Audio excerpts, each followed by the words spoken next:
जंगल में सर्दियों का मौसम चल रहा था। रानू चिड़िया ऐसे ठंडे मौसम में अपना कुल्हाड़ा लिए अपने घर को गर्म रखने के लिए लकड़ियां काट रही थी। रानू चिड़िया पेड़ पेड़ जाकर सूखी लकड़ी काट दी। ऐसे रानू चिड़िया ने अपनी लकड़ियों की गठरी बना ली थी। कल मेरी लकड़ियां कालू कौवे ने छीन ली थी। अब मैं जल्दी से भाग जाती हूँ, ऐसा ना हो कि आज फिर कालू कौवा आ जाए। ऐसे सोचते हुए रानू चिड़िया अपनी लकड़ियां उठाती है और वहां से चली जाती है। कालू कौवा, जो बहुत बुरा कौवा था, आज रास्ते में ताक लगाकर बैठा हुआ था। जैसे ही रानू चिड़िया उसके करीब आती है, वो झाड़ियों से निकलकर सामने आ जाता है। कहाँ जाओगी? कहाँ जाओगी? मुझसे बचकर लाओ, अपनी लकड़ियां मुझे दे दो। कृपया करें कौवे भैया, मेरे बच्चे ठंड से ठठर रहे हैं। मेरे घर में एक भी सूखी लकड़ी नहीं है। ऐसा ना करें, मुझे जाने दें। तेरे बच्चे मरते हैं तो मर जाएं। मेरे परिवार को भी आग की जरूरत है।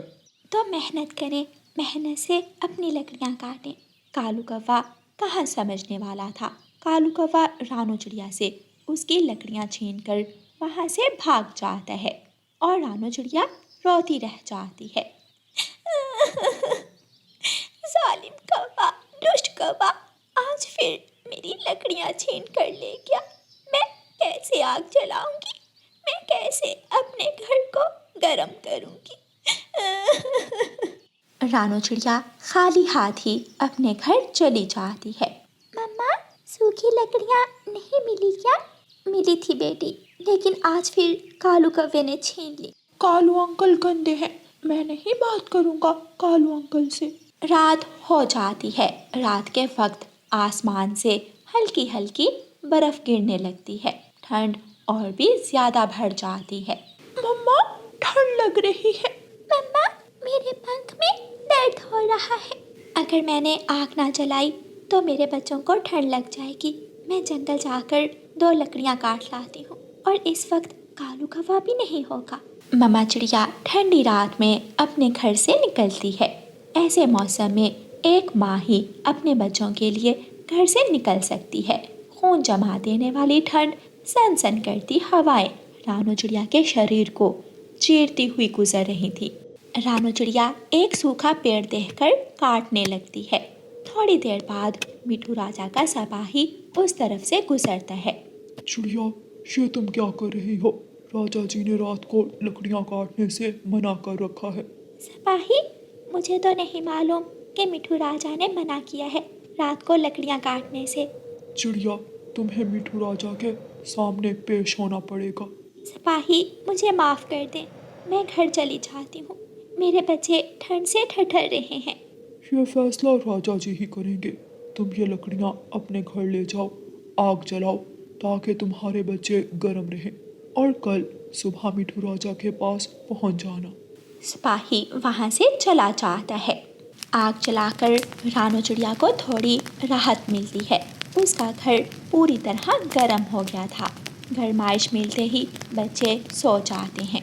अब कल मिठू राजा ना जाने मेरे साथ क्या बर्ताव करेंगे। मुझे माफ़ कर देंगे या फिर मुझे सज़ा देंगे। रानू चिड़िया परेशान थी, लेकिन उसे अपने बच्चों को गर्म घर में सोया हुआ देखकर सुकून मिल रहा था। रात गुजर जाती है। रानू चिड़िया मिठू राजा के महल में पहुंच जाती है। चिड़िया रानी, मैंने रात के वक्त जंगल से लकड़ियां काटने से मना कर रखा है, लेकिन आपने फिर भी जंगल से लकड़ियां काटी। ऐसा क्यों किया आपने? राजा जी, मैं जब भी दिन में लकड़ियाँ काटती हूँ तो कालू कौवा मेरी लकड़ियाँ छीन लेता है। मैं मजबूर थी। मेरे बच्चे ठंड से ठठर रहे थे। मुझे देखा नहीं गया और मैं जंगल सूखी लकड़ियाँ काटने चली गई। सिपाही, कालू कौवा कौन है? राजा जी, वो एक कौवा है जो दूसरों को तंग करता है, बुरे काम करता है और दूसरों की चीजें चोरी करता है। ऐसे कौवे का मुझे पहले किसी ने क्यों नहीं बताया? बताएं भी कैसे राजा जी, सब डरते हैं उस कालू कौवे से। चिड़िया रानी, आप निर्दोष हैं, आप जाएं, कौवे को सजा जरूर मिलेगी। क्या सजा मिलेगी, ये फैसला मैं करूँगा। रानू चिड़िया खुशी खुशी वहाँ से चली जाती है। सिपाही, कालू कौवे का पीछा करो और जब भी कालू कौवा रानो चिड़िया की लकड़ियां छीनने की कोशिश करे उसे पकड़कर मेरे पास ले आओ।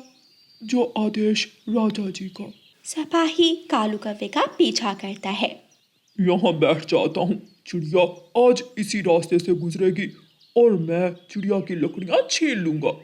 कौवा छुपकर बैठ जाता है, लेकिन कौवे को नहीं मालूम था कि आज सिपाही भी कौवे के पीछे छुपा हुआ। रानो चिड़िया अपनी लकड़ियां काटकर गठरी बना लेती है और अपनी लकड़ियां उठाकर घर को जाती है।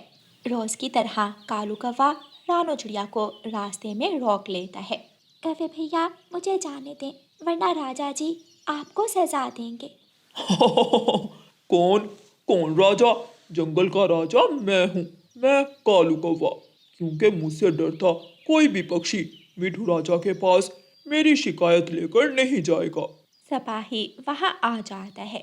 तुझे जंगल का राजा बनने का बहुत शौक है काले कौवे। चल, तेरा फैसला अब मिठू राजा ही करेंगे कि तुझे राजा बनना है या जेल जाना है। मैं तो मजाक कर रहा था। सिपाही सिपाही।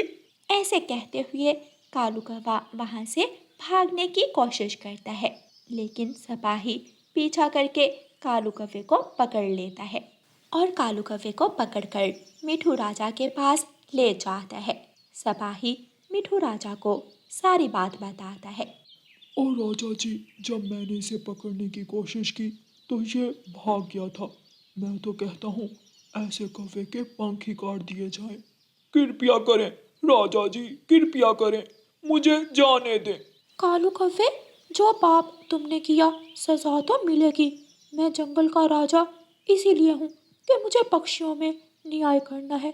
सिपाही, आज से कालू कौवा जंगल से लकड़ियाँ काटा करेगा और जंगल के सभी पक्षियों के घर घर जाकर दिया करेगा। इस कौवे के लिए यही सजा बहुत है। नहीं, मैं ऐसा नहीं कर सकता। तो फिर इसे कैद में डाल दें। नहीं नहीं, मैं लकड़ियाँ काटूंगा और सबके घरों में लकड़ियाँ दूंगा।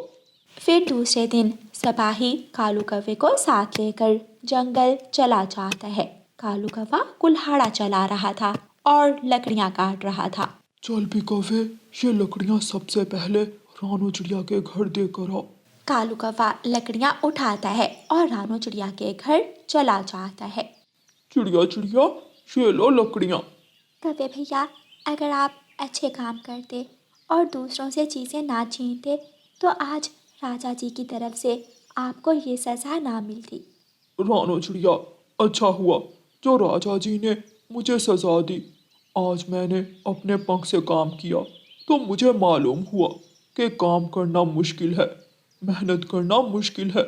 जो पाप मैं करता रहा हूँ मुझे उसकी सजा मिलनी ही चाहिए ताकि मैं अपने पापों से मुक्ति पा सकूं। कौवा दोबारा जाता है और फिर से लकड़ियाँ काटता है। कौवा कबूतर के घर जाता है, लकड़ियाँ देता है। कौवा बुलबुल के घर जाता है और फिर मैना के घर लकड़ियाँ देता है। ऐसे ही शाम हो जाती है।